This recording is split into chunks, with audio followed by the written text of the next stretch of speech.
Boa noite, doutor Sami, tudo bem? Boa noite, Alan, tudo bem? Prazer recebê-lo aqui no Prazer é todo meu. Primeiro eu quero, obviamente, lembrar aqui que são pessoas competentes, são grandes membros do parquê, doutor Álvaro Luiz Pereira, doutor Carlos Roberto da Silva Maia, a doutora Gilceli Evangelista e doutora Cátia Rejane de Araújo Rodrigues, são os novos procuradores do Ministério Público.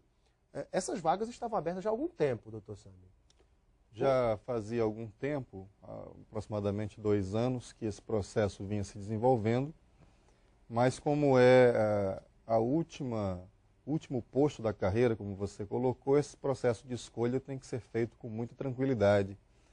Nós, no Acre, temos o privilégio de ter vários nomes aptos a ocupá-los e, por fim, foram escolhidos, não que os outros também não tivessem méritos suficientes, mas foram escolhidos 4 referências, 4 colegas que são referências da atuação do Ministério Público no Acre. O Álvaro tem uma atuação destacada já há alguns anos no combate ao crime organizado, fez os júris aí dos integrantes do Esquadrão da Morte, participou juntamente comigo de todas as investigações.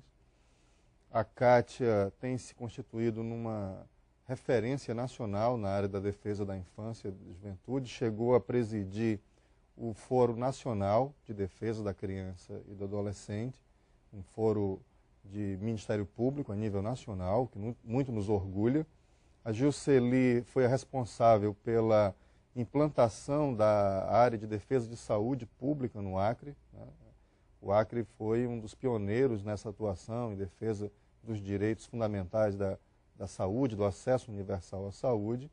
E o Carlos Maia, que é um colega mais antigo, teve uma carreira inteira dedicada à área da família, que também é uma área muito importante. Muitas vezes, isso foi dito na solenidade, muitas vezes é uma área que aparece pouco, mas que tem uma importância fundamental.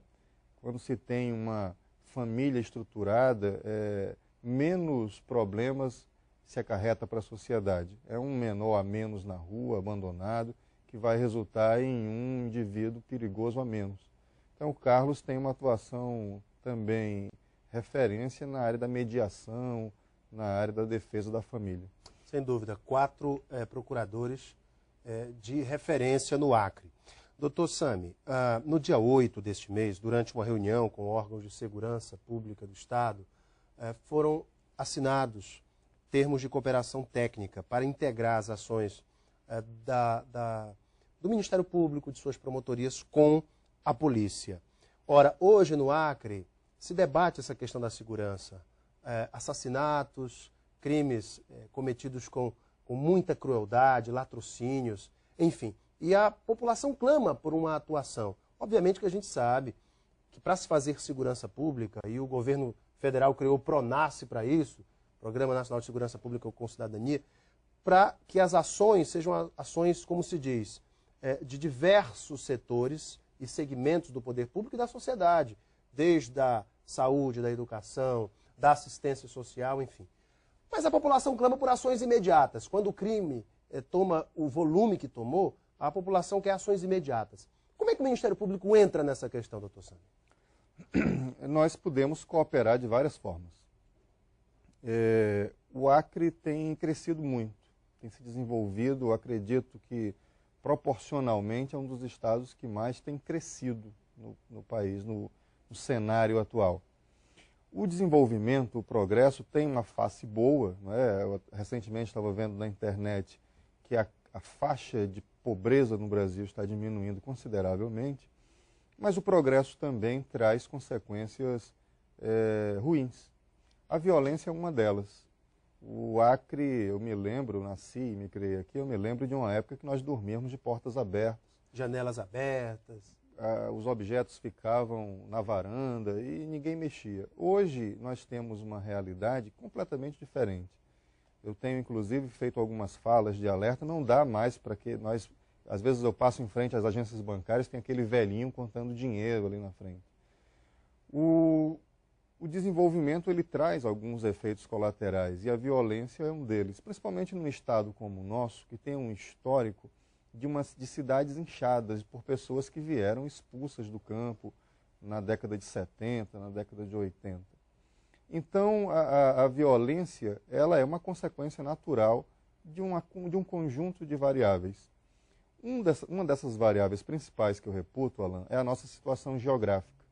O Acre faz fronteira com dois dos países maiores produtores mundiais de cocaína, que é a Bolívia e o Peru. Recentemente, o governo colombiano, que era apontado como a Colômbia era apontada como um dos principais abastecedores dos Estados Unidos na área de entorpecentes, o governo norte-americano tem adotado no combate ao narcotráfico a mesma política que adota no combate ao terrorismo. Verdade. Que é combater fora das suas fronteiras. Essa política ela é tão intensa que, não sei se você lembra, mas alguns meses atrás, antes de deixar o governo da Colômbia, o presidente Álvaro Uribe foi notificado oficialmente pelo Conselho da OEA, a Organização dos Estados Americanos, para se justificar em função da quantidade de bases militares americanas construídas no território colombiano. Eu estive na Colômbia, estive em Bogotá e pude ver em loco uma das cidades mais seguras das grandes metrópoles que eu já visitei e uma população extremamente satisfeita com a atuação dura, severa do governo colombiano contra as Farc e as forças do terrorismo, do narcoterrorismo naquele país. E eu posso dizer porque estive lá e contemplei isso, ouvi os colombianos e há um sentimento de retomada do país, porque o país estava entregue ao narcotráfico. E hoje o atual presidente, o Juan Manuel Santos, tenta desempenhar esse mesmo papel, traçando uma linha, digamos, mais amigável com os países, digamos, desse eixo mais socialista, como a Venezuela e o Equador. Exatamente. Mas o que o Brasil pode aprender com essa? Não, e o que o Acre, e o que isso tem a ver com o Acre? Isso tem a ver com o Acre o seguinte: se criou uma espécie de bloqueio para esse entorpecente na linha da Colômbia. Isso faz com que o entorpecente que é fabricado aqui próximo da gente, em Madre de Dios, na Bolívia, está ficando preso aqui embaixo, não está conseguindo escoar. Então o Acre, que era um centro, um corredor de passagem dessa droga, hoje está consumindo essa droga. Por quê? Por uma lei básica da economia, quando a oferta aumenta muito, o preço tende a cair. Então o preço da droga está caindo, a oferta é muito grande, nós temos uma fronteira extensa, completamente desguarnecida, no meio de uma floresta primitiva. Tudo isso facilita a entrada da droga no nosso estado. Então, os garotos da periferia de Rio Branco, que antigamente consumiam o subproduto desse processo, a mescla, a merla, hoje estão consumindo o cristal da cocaína. Isso faz com que os nossos índices de crimes contra o patrimônio cheguem a níveis bem elevados. Eu até fazia uma discussão com o pessoal da segurança pública. Por exemplo, para que alguém quer furtar uma botija de gás? Para que você quer 3 botijas de gás dentro da sua casa? Não tem utilidade nenhuma. O furto de botijas de gás, como de vários outros objetos, só faz algum sentido quando aquilo, através do escambo, se transforma em moeda para trocar por droga nas bocas de fumo de Rio Branco. Fumo, exatamente. Então, é preciso fazer essa reflexão, é preciso fazer esse estudo. Há vários fatores que contribuem para a situação que nós nos encontramos. O fator geográfico é um dos preponderantes.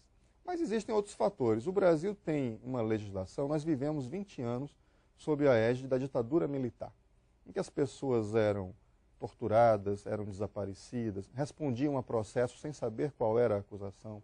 Então, a Constituição de 88, ela restaurou o Estado de Direito, ela instituiu um processo democrático. Mas algumas pessoas, ainda traumatizadas por aquele processo da ditadura, acreditam erroneamente que punir a criminalidade seja antidemocrático, seja inconstitucional. E se esquecem de ouvir o clamor que vem das ruas.